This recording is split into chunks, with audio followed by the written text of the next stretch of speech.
সুপ্রভাত আমার প্রিয় পরিবার, সবাই কেমন আছো? আশা করছি সবাই খুব ভালো আছে, সুস্থ আছো, আর আমরা মোটামুটি ভালোই আছি। তোমাদের ভালোবাসা, আশীর্বাদে, ভগবানের আশীর্বাদে ভগবানের কাছে প্রার্থনা করি খুব ভালো থেকো, সুস্থ থেকো। সবাইকেই নতুন আরেকটা ব্লগে অনেক অনেক স্বাগত। বুক ভরা ভালোবাসা, বড়দের জন্য রইল প্রণাম। আশা করছি আজকে ব্লগটা তোমাদের খুব ভালো লাগবে বন্ধুরা, সাথে থেকো লাস্ট অবধি। আজকে একটা কাজ করব, ইম্পর্টেন্ট কাজ করব। কি বলো তো, দুর্গাপূজা তো এসেই গেছে, যদিও আমাদের এখন কাল ওষুধ চলছে, মন্দিরের ভিতরে প্রবেশ করতে পারবো না, অঞ্জলি দিতে পারবো না, অনেক কিছু নিয়মকানুন আছে যেগুলো আমাদের মেনে চলতে হবে। তো তারপরেও মানে পুজো আসা মানে একটু পরিষ্কার পরিচ্ছন্ন করা, ঝাঁচকচক করে তোলা বাড়িঘরগুলো, তাই না? নিজেদেরকেও একটু গুছিয়ে নেওয়া, সাজিয়ে নেওয়া, এই সমস্ত কিছু কিন্তু আমরা করে থাকি। তো সেই কাজের মধ্যেই একটা ইম্পর্ট্যান্ট কাজ হলো আমাদের ঘর বাড়ি পরিষ্কার করা। আজকে যে কাজটা করব, ঝুলটুল প্রচুর হয়েছে, এগুলো কয়েকদিন পর পর যদিও হতেই থাকে, যতই ঝাড়ি না কেন কদিন পর পর এগুলো আবার দেখা যায়। তো যাই হোক, পুজোর আগে একবার ঝকঝক করে ঘরগুলো আমি ঝাড়ু দিয়ে নেবো, ঝাড়ু দিয়ে পরিষ্কার করে আর কি ঝুলটুলগুলো ঝেড়ে নেবো আর কি। তো আজকে এটাই করেছি। ফ্যানটা বাকি রয়ে যাবে, ফ্যানটা বাকি থাকবে, সেটা আরেকদিন করে নেব। আর মানে এটা একটু কেয়ারফুলি করতে হয়, কারণ পাখা যদি নাগাল ভালো করে না পাই না, আর যদি এটাকে টেনে টেনে পরিষ্কার করি তাহলে হাওয়া লাগে না। আমি এর আগে একবার মানে ভুগেছি আর কি, ভুক্তভোগী। ফ্যানটাকে পরিষ্কার করতে গিয়ে একদম একটু বাঁকা বাঁকা টাইপের থাকে না, একটু বাঁকা বাঁকা টাইপের ছিল, সাইডে সাইডে একটু বাঁকা বাঁকা করে থাকবে, দেখবে তোমরা ওরকম টাইপের থাকে। তো আমি ওটাকে একদম পরিষ্কার করতে করতে ওটাকে সোজা বানিয়ে দিয়েছি, পরে দেখি হাওয়াই লাগছে না। তো এই জন্য একটু কেয়ারফুলি করতে হবে, চেয়ার নিয়ে বিছানার উপর তুলে একটু সাবধানে করতে হবে। তো এই কাজটা পেন্ডিং থাকলো, পরে করব। তো আপাতত ঘরগুলো ঝেড়ে নেব, আর একটু ঘরের লুকগুলো চেঞ্জ করার চেষ্টা করব। লুকগুলো বলতে ড্রয়িং রুমের লুকটা একটু চেঞ্জ করার চেষ্টা করবো আর কি। একঘেয়েমি লেগে যায় জানো তো, একই রকম দেখতে দেখতে ভালো লাগে না, একটু মাঝে মধ্যেই কিন্তু একটু চেঞ্জ করলে ভালো লাগে। চেঞ্জ করে দেখবো, ভালো লাগলে থাকবে, না লাগলে এবার কয়েকদিন পরে দেখা যাবে যে আবার চেঞ্জ করে দিয়েছি, তার কোনো গ্যারান্টি নেই। যদিও বা কোমরে ব্যথার জন্য আমার এইসব বেশি একটা এখন ভালো লাগে না, আগে খুব করতাম জানো তো। বিশেষ করে মেয়েবেলা কত রকম গুছাতাম ঘর, কত রকম সাজাতাম, এদিক সেদিক করতাম, টেবিল টেবিল ঘুরিয়ে, বিছানা ঘুরিয়ে, প্রায় দিনে চেঞ্জ করে করে নতুন লুক উপভোগ করতাম। কিন্তু আজকাল আর শরীর সাথ দেয় না, আজকাল কোমর সাথ দেয় না। দেখি নিজেকে যদি সুস্থ করে তুলতে পারি ঠিক মতো, তাহলে আবারও হয়তো তোমরা এরকম ব্লগ দেখতে পারবে যে আমি চটপট করে কাজ করছি আগের মতো। বিয়ের পর যেরকম করে করতাম বা মেয়েবেলায় যেরকম করতাম ওরকম যদি করি, তাহলে তোমরা সবটাই দেখতে পারবে। জানি না কপালে কী আছে, ভগবানের ইচ্ছে যদি থাকে, আশীর্বাদ যদি থাকে, তাহলে নিশ্চয়ই সুস্থ হব। তো আমার হাজব্যান্ড একটা জিনিস পাঠিয়ে দিচ্ছে, 2-1 মধ্যে চলে আসবে, আসলে পরে তোমাদের সঙ্গে অবশ্যই শেয়ার করব। আশা করছি ওটা ভালো কাজ দেবে। ও বলছিল ওর ভালো কাজ দিয়েছে ওর কোমর ব্যথার জন্য। তো এবারে ঘরদোরগুলো পরিষ্কার করে ঝেড়ে নিচ্ছি। জানি এই বিছানা আবারও ঝাড়তে হবে, কারণ উপরটা ঝাড়বো, কিন্তু তারপরেও মানে এটা না ঝাড়লে ভালো লাগছে না, দেখতে ভালো লাগছে না আমার নিজেরই ঘরটা। তো কোনো রকম আগে একটু বিছানাটা ঝেড়ে নিই, তারপরে উপর থেকে যখন ওগুলো ঝুলটুল পড়বে তখন আর একবার ঝেড়ে নেব। আসলে কি বলো তো, এই তো গুটিয়ে মুটিয়ে আছে না, ওই অবস্থায় আবার ঝুলগুলো ওখানে পড়লে অসুবিধাই হবে। কিন্তু বিছানাটা পাতা থাকলে তখন ঝুলটা যখন পড়বে তখন কিন্তু মানে বোঝাই যাবে কোথায় কোথায় পড়লো। নাহলে বেড কভারের ভিতরে যদি ঢুকে যায় তাহলে আরেক জ্বালা, তাই না, নোংরা টোংরা হয়ে যাবে। তো ওই জন্য এটাকে টান টান করে পাতা থাকবে, পরে উপর থেকে যখন ঝুলটুল পড়বে পরিষ্কার করে আরেকবার ঝাড়ু দিলে হয়ে যাবে।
এই জানালাটা অনেক দিন পর খুললাম জানো তো, কারণ এখানে কিছু ঝুল হয়েছে আর এটাকে পরিষ্কার করার জন্য আমাকে খুলতে হলো।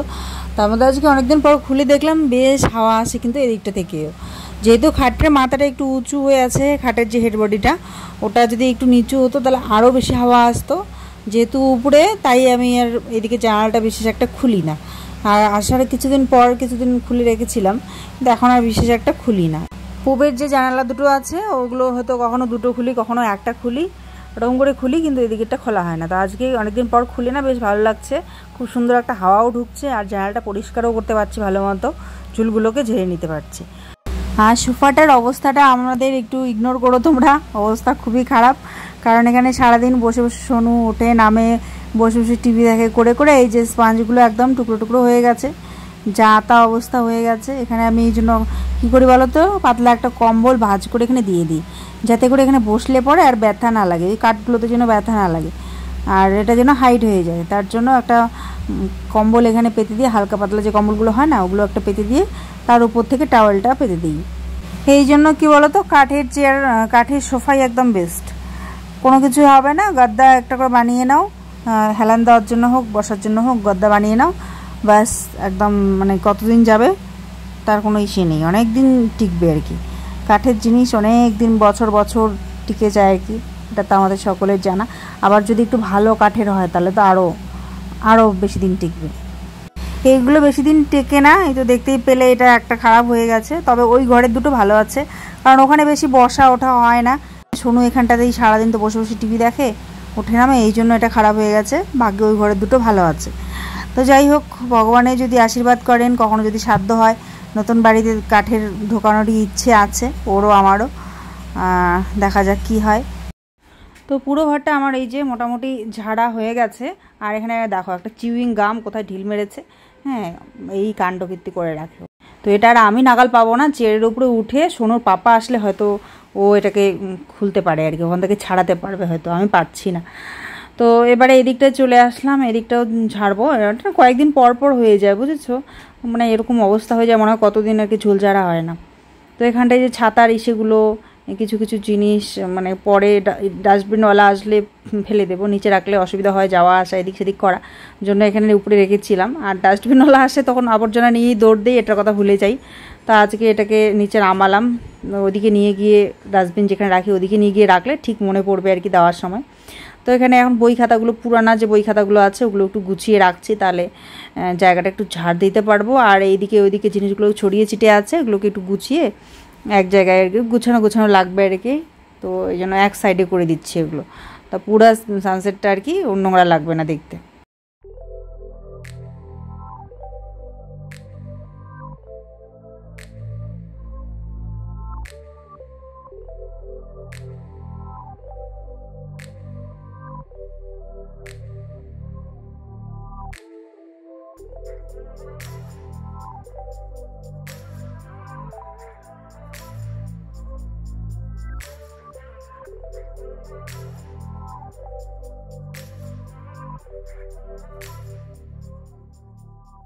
দুপুরের তাকটা ঝাড়লাম, ওই দেখো এদিকে সমস্ত যে কটা জিনিস ছিল একখানে করে রাখলাম, এটা পুরোটা ছড়িয়েছিল। আর এদিকেরগুলো মোটামুটি গুছিয়ে নিয়েছি, মোটামুটি গুছিয়ে নিয়েছি। তো এখন তো ফাঁকা ফাঁকা লাগছে, নাহলে পুরো ঘরটা এলোমেলো দেখা যাচ্ছিল। আর নিচটা দেখো কী অবস্থা, পুরানো ক্যারি প্যাকেট, ওটার ভিতরে সব আবর্জনাগুলো ঢোকাবো।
প্রচণ্ড গরম পড়ে গেছে বুঝলে তো, দেখলেই একদম ঝাড়ু টাড়ু দিয়ে মানে গরম ধরে গেছে আমার। তো যাই হোক, এদিকে আমার ঘর কিন্তু পুরো একদম খুঁটিয়ে খুঁটিয়ে সাফ করা হয়ে গেল। আর সোফাটার সেটা ঠিক করে পেতে দিলাম, উপর থেকে টাওয়েলটা পেতে দেবো। ওটা মানে ওই ক্লিপটা বোধহয় শ্যুট হয়নি, সুইচ অফ হয়ে গেছিলো বোধহয়। তারপরে আরও একটু চার্জ করে নিয়ে ততক্ষণে এইদিকে আমি এই ঘরটা মোটামুটি একটু করে নিয়েছি, তারপরে একটু চার্জ হওয়াতে আবার এখানে করছি এখন। তো আজকে মাথায় কি ভূত চেপেছে আমার, মানে একটু সবজি কাটার জন্য জায়গা পাই না আর কি, ঘরটা বুকিং হয়ে গেছে। তো একটু বুদ্ধি করে ভাবছি যে ফ্রিজটা যদি এদিকে আনা যায় তাহলে বেশি জায়গা জুড়ে সোফাটা থাকে আর কি, তাহলে আর কি এদিকে বোধহয় একটু জায়গা বেরোবে ফ্রিজটা যদি এই সাইডে রাখি আর সোফাটা যদি ওই সাইডে রাখি। তো এই কথাটা ভেবে আর কি আমি এখানে করছি। হ্যাঁ, কি করা যায় দেখা যাক। তো আমি প্রথমে ঝাড়ু দিয়ে নিলাম, যেহেতু ফ্রিজটা এখন অনেকদিন যাবৎ ছিল, তলাটা তো এই ঝাড়ু দিয়ে নিচু হয়ে ঝুঁকে ঝুঁকে যতটুকু পরিষ্কার করি আর কি। কিন্তু আজকে যেহেতু ফাঁকা হলো তো একটু ভালো করে ঝাড়ু দিয়ে নিলাম প্রথমে, আর তারপর কিন্তু একটু মুছে নিয়ে তারপরে এই যে এগুলো সেট করে রাখবো, দেখা যাক কীরকম লাগে। দেখতে একদম যে খুব লাগছে, আগেরটাই মনে হয় বেশি ভালো লাগছিল, কিন্তু দেখতে যেরকমই লাগুক জায়গা কিন্তু অনেকটা বের হলো। আগে যেমন অনেকে একা সবজি কাটতাম, তো কোনো রকম একা কাটা যেত, কিন্তু তারপরেও ঘরে ঢোকা বের হওয়া দরজা দিয়ে অসুবিধা হতো। কিন্তু এখন দুজন আরামসে বসে সবজি কাটা যাবে। একজন কাটলে মানুষ আরামসে বের হওয়া ঢোকা করতে পারবে, আর দুজন বসে কাটলে আবারও ওই বোধহয় ওরকমই হবে যে মানুষকেও দরজা দিয়ে ঢোকা বের হওয়া করতে একটু অসুবিধা হবে। তবে মোটামুটি আগের তুলনায় একটু তো জায়গা বের হলো বেশি করে। তো এবারে ডাইনিং টেবিলটা পরিষ্কার করে নেব, পরিষ্কার করে নিয়ে ঘরটা একটু ঝাড়ু দিয়ে পরিষ্কার করে নেব। আর এই প্রচণ্ড গরমে না মাঝে মধ্যে একটু ঠান্ডা জল খেতে ইচ্ছে করে। তবে হ্যাঁ, বাইরে থেকে এসেই ঠান্ডা জল কিন্তু একদমই খাওয়া উচিত না। বাইরে থেকে এসে বা ঘরে থাকাকালীন কোনো সময়ই কোনো অবস্থাতেই ঠান্ডা জল খাওয়া ভালো নয়। তবে হ্যাঁ, মাঝে মধ্যে গরমের চোটে খুব ইচ্ছে করে একটুখানি হালকা ঠান্ডা জল খাই। তো তখন কি করি, ওই ঠান্ডা জল ফ্রিজ থেকে বের করে একটু নর্মাল জলের সঙ্গে মিক্স করে নর্মাল করে খাই। একদম খুব ঠান্ডা ঠান্ডা আমি আবার খেতে পারি না, মানে আমার খেয়ে শান্তি হয় না আর কি, জল খেলাম এটা মনে হয় না। তো তার জন্য আমি মিক্স করেই কিন্তু খাই। তবে সেটা খুব রেয়ার, সবসময় যে ঠান্ডা জল খাই তা না, ওটা এক বোতল রেখে দিই, 1-2 বোতল মিক্স করে খাওয়ার জন্য কখনো কোনো যদি খুব মন চায় তাহলে। তো তার মধ্যে আবার সবসময় তো রাখিই না, আজকে একটু রাখছি, 3 বোতল মতো ভরিয়ে রাখলাম। আর এই ফ্রিজটা ভাবছি পরিষ্কার করব কয়েকদিন থেকে ভাবছি, কিন্তু আর হচ্ছে না। মানে ঘরের কাজগুলো যেগুলো ডেইলি করতেই হবে ওগুলো, আর মানে কি দরকার পড়ে সেগুলো করা, ছেলের হোমওয়ার্ক করানো, রান্না বাড়া, পরিষ্কার পরিচ্ছন্ন, কাপড় ধোয়া, মানে এইসব করা। তার মধ্যে কোথাও মানে কোথাও না কোথাও যাওয়ার দরকার পড়ে, সেখানে এসব করতে করতে যে এক্সট্রা কাজ একটা করব সেইটার হয়ে ওঠে না। মানে এটা মনে হয় এটা পরে করলেও হবে, থাক পরে করব, হ্যাঁ পরের দিনও মনে হয় যে এটা থাক এটা পরে করবো, ইম্পর্টেন্টগুলো করি। এইভাবেই কিন্তু মানে এক্সট্রা যে কাজ করব সেই কাজটা আর কি কোনো সময় হয়ে উঠতে চায় না। আবার যেদিনকে একটু সময় বেরোবে সেদিনকে করে নেই, ওরকম করেই অল্টারনেট করে কাজগুলো করতে হয়। ওটাকে যেদিনকে ধরবো তো ভালো করে পরিষ্কার করব ভাবছি, একটু হালকা গরম জল করে নিয়ে সেখানটায় লেবু লবণ একটু করে মিক্স করে ভালো করে সুতির ন্যাকড়া দিয়ে ঘষে ঘষে পরিষ্কার করব। আবারও বিভিন্ন ধরনের পদ্ধতি আছে, ইউটিউবে তো প্রচুর ভিডিও আছে এ ব্যাপারে, কিছু একটা অবলম্বন করে অবশ্যই ভালো করে পরিষ্কার করব। ঘর বারান্দা সব পরিষ্কার করে ঝাড়ু দেওয়া হয়ে গেল। ডাস্টবিনটার মধ্যে এই যে একটা প্লাস্টিক ভালো করে মুড়িয়ে সেট করে দিলাম। বাজার থেকে নিয়ে এসেছিলাম মানকচু, তো মানকচু ভাজতে তো প্রচুর সময় লাগে, তাই কালকে করিনি আর, যেহেতু দিদি এসেছিলো তাড়াহুড়ো করে রান্না করছিলাম। তো আজকে হচ্ছে মানকচুর ভাজা করবো আর একটু ঝোল করবো ব্যাস।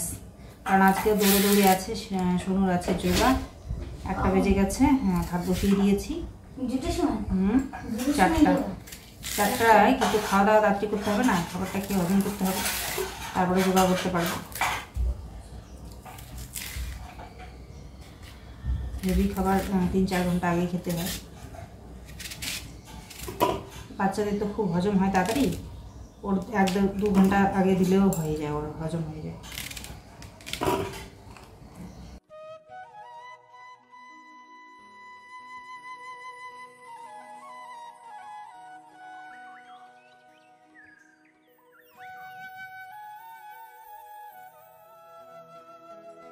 ছানা বানিয়েছিলাম 1 কেজির ছানা, এটুকু বেরিয়েছিল।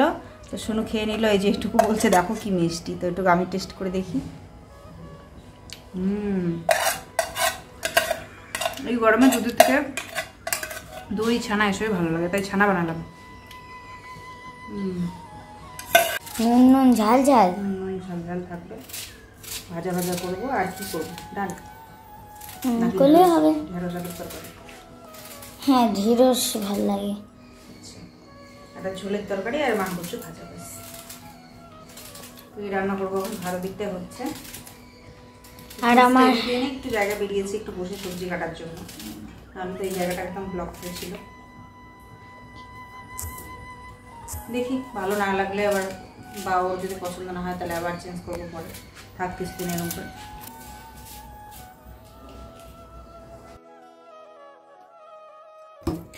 তো ওখানটায় দেখতে পাচ্ছ মানকচুটা কেটে কুচি কুচি করে কেটে আমি ধুয়ে নিয়েছি। আর লবণ দিয়ে এটাকে চটকে নেব, তারপরে জল একটু বেরোবে, জলটা ছেঁকে নিয়ে ভাজা করব। তাতে করে এটা তাড়াতাড়ি করে ভাজা হয়ে যাবে আর মুখে ধরার চান্সও থাকবে না। মুখে তো ধরে না বোধহয় এমনিতেও, তারপরেও দেখি এরকম করে চটকে নেয় সবাই, তাতে করে এটা তাড়াতাড়ি ভাজা হয়ে যায়, সুন্দর নরম ভাজা হয় আর কি। তো এই যে দেখতে পাচ্ছ লবণটা নিয়ে নিয়েছি পরিমাণ মতো। তো এই লবণটাও কিন্তু একটু একটু থেকে যাবে, তাই জন্য কিন্তু বেশি লবণ দেওয়া যাবে না,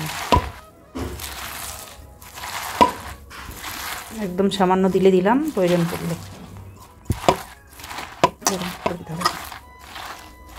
তো দেখতে পাচ্ছ মাখার পর কতগুলো জল বেরোলো, এই দেখো। এই জলটা এখন ছেঁকে ফেলে দেবো, আর বাসনগুলো ধুয়ে নিই, কড়াইটা ধোয়া বাকি আছে, ওগুলো ধুয়ে নিয়ে বসিয়ে দেবো এটা ভাজা।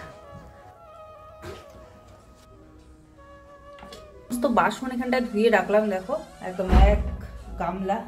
আর এখানে সবজি কেটে নিয়েছি, ঢেঁড়স আলু পেঁয়াজ কেটে রেখেছি, কাঁচা লঙ্কা কেটে রেখেছি। আর এখন ভাজাটা করে তারপরে সবজিটা করবো। দিয়ে দিচ্ছি দুটো রসুনের কোয়া, 3-4টা মতো। এখানে কালো জিরে আছে, অনেকে কালো জিরে দেয়। আমি 5 ফোড়ন দিয়ে দিচ্ছি, 5 ফোড়ন দিয়েও ভালো লাগে।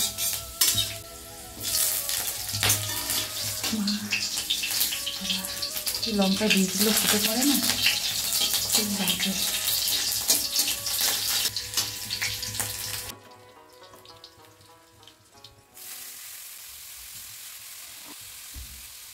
ছোটোবেলায় যে কত রকম কচু খেতাম, এই মান কচু, দুধ কচু, তারপরে আরও কত ধরনের থাকতো, কিন্তু এখন আর সেরকম পাওয়াই যায় না। ওই সব কারো কারো বাড়িতে আছে, খুব রেয়ার, সেরকম একটা দেখাই যায় না।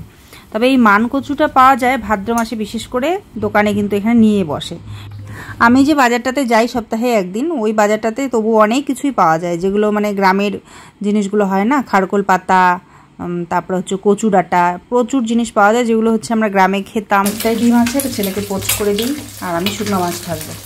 1 পাতা ডিম নিয়ে এসেছিলাম, ডিম আনলে বেশিক্ষণ থাকে না, ছেলে এত ভালোবাসে, 2-3টে করে পোচ খেয়ে নেবে একবারে। আরও আনতে হবে একটা, তো গরমে বেশি না খাওয়াই নাকি ভালো, মাঝে মধ্যে কয়েকটা দিন গ্যাপ দিয়ে আনবো, কারণ 1 পাতা মাত্র শেষ হলো। দিলাম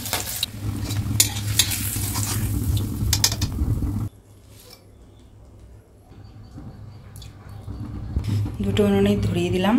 এখানে সবজিটা করব, এখানে শুকনো মাছটা, তাহলে তাড়াতাড়ি হবে, কারণ সোনুর যেতে হবে যোগা ক্লাসে। দিয়ে দিলাম একটু 5 ফোড়ন। ঢেঁড়স আলুর সবজি আমার কেন জানি না একদম সিম্পলি ভালো লাগে, একটু পেঁয়াজ, কাঁচা লঙ্কা, 5 ফোড়ন ফোড়ন দিয়ে দিই আর সিম্পলি বানাই। তো আজকে 2 কোয়া রসুনও দিলাম আর একটু শুকনো মাছও দিলাম, জানি না কীরকম হবে, একটু এক্সপেরিমেন্ট করছি আর কি। একটা যে মশলা ঢেঁড়স হয় না একদম চচ্চড়ি মতো, তার থেকে আমার সিম্পলি এই যে একটা ঝোল ভাত দিয়ে মেখে মেখে খাবো পিছলা পিছলা করে, আমার এটাই বেস্ট লাগে। ঝোলটা আরেকটু ফুটবে তো তাই অল্প করে ওকে দিলাম, সেদ্ধ হয়েছে কিন্তু আরেকটু ফুটলে পরে আলুটা ভালো করে একটু ম্যাশ করে কয়েকটা দেবো, তাহলে ঝোলটা ভালো হবে খেতে বা দেখতে।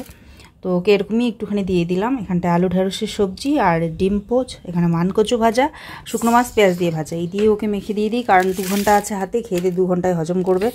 তো তারপর আবার ওকে জোগাতে যেতে হবে না, তো তার জন্য ওকে ভাতটা দিয়ে দিলাম। ও অর্ধেক খেতে খেতে বাকি সবজি হয়ে যাবে আশা করছি। আর আমার সবজি তোমরা এরকমই দেখবে বেশিরভাগটা, কারণ হচ্ছে আমি একটু তেল মশলা কমই খাই। এই যে যা যা মশলা দেওয়ার আর কি ফোড়নে দিয়ে দিলাম, কিন্তু বাটা মশলা একদম গ্রেভি করে এই জিনিসটা আমি খুব কম খাই, তেলটাও কম খাই।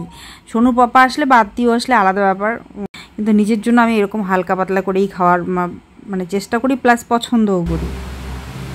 বন্ধু দিয়েছে এই যে তার, গাড়ির ভিতর থেকে খুলে এই যে তার চুম্বক কী আছে সব বের করে দিয়েছে।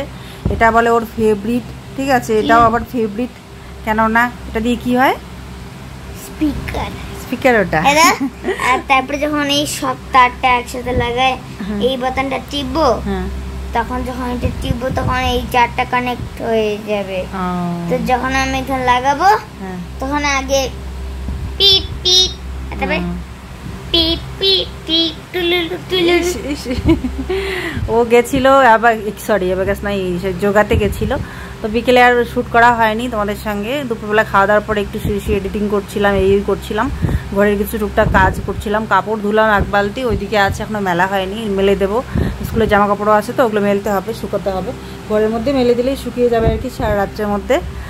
আর আমাকে বলে হ্যাঁ, ওকে খাওয়া দাওয়া করি, ওকে কিছুক্ষণ রেস্ট করিয়ে পাঠিয়ে দিয়েছিলাম যোগাতে। আর এই যে সায়েন্টিস্ট ডিগ্রি করছে, এই যে তারতুর নিয়ে এগুলো নিয়ে খুলে, ওরা গাড়ি ঘোড়া খুলে খুলে ভিতর থেকে বের করে সায়েন্টিস্ট ডিগ্রি করে আর কি। এই হচ্ছে ওদের কাজ। যাও, একটু হোমওয়ার্কগুলো করে নাও, একটা করা হয়ে গেছে, বাকিগুলো করে নাও। সময় হয়ে গেছে এখন 8:20। তোমরা সবাই অপেক্ষা করছো, বলছো যে দিদিভাই আজকে ব্লগ দেবে কি না।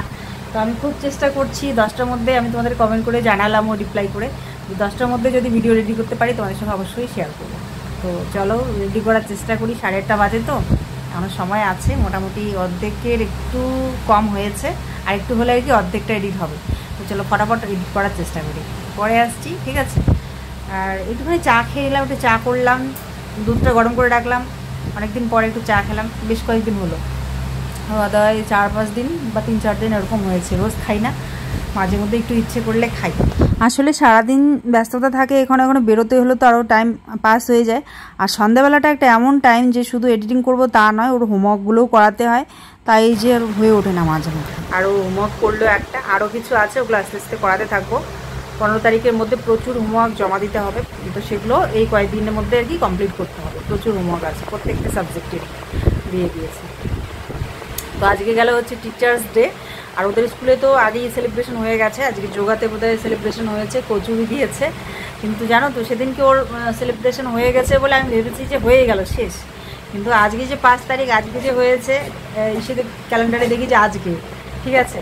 তো ওর টিচারের জন্য তো ওকে কিছুই দিয়ে পাঠালাম না, তো এরপর যেদিনকে যাবে সেদিন কিছু একটা দিয়ে পাঠাবো। ও এসে বলছিল আমাকে কিছু দাওনি, আমি কিছু দিতাম, তো আমি জানতামই না, জানাই ছিল না।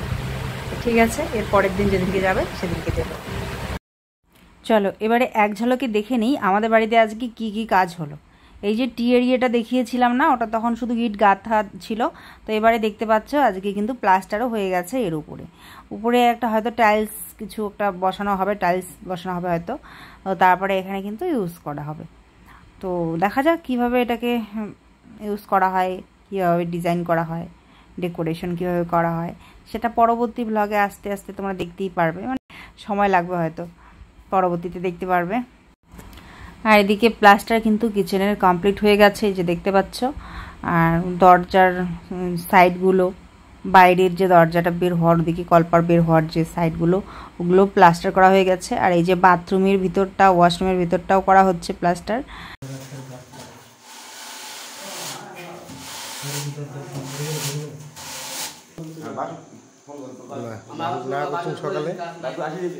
এই তো আস্তে ধীরে চলছে কাজ। তো চলো আজকে আসছি, সবাই খুব ভালো থেকো, সুস্থ থেকো, আবার দেখা হবে নতুন আরেকটা ব্লগে। অসংখ্য ধন্যবাদ ভিডিওটা দেখার জন্য বন্ধুরা, বাই। হ্যাঁ, এই যে এতটুকু নিচের বাকি আছে পিলার, ওদের উপরে ধরে গেছে, উপরে ধরে গেছে, নিচে তো বাকি আছে। আর এইটা পিলার বাকি আছে, টপের বিমটা হালকা বাকি আছে, তলিটা বাকি আছে বিমটার।